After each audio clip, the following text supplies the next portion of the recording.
Pair with the CR210 remote control.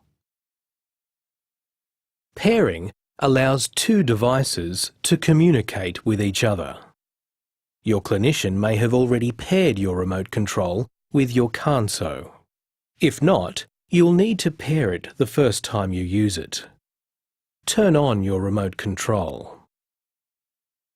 If your remote control is not paired to any processor, it displays dashes and blinks when you press buttons.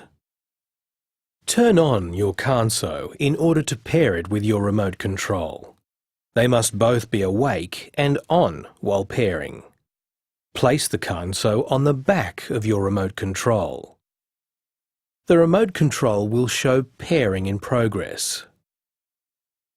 The remote control then shows successful pairing of either left or right processor.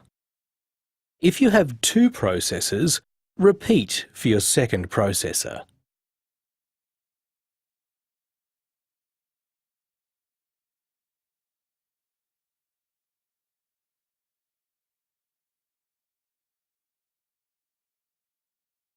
If your processor is out of range or experiencing interference, the remote control displays dashes.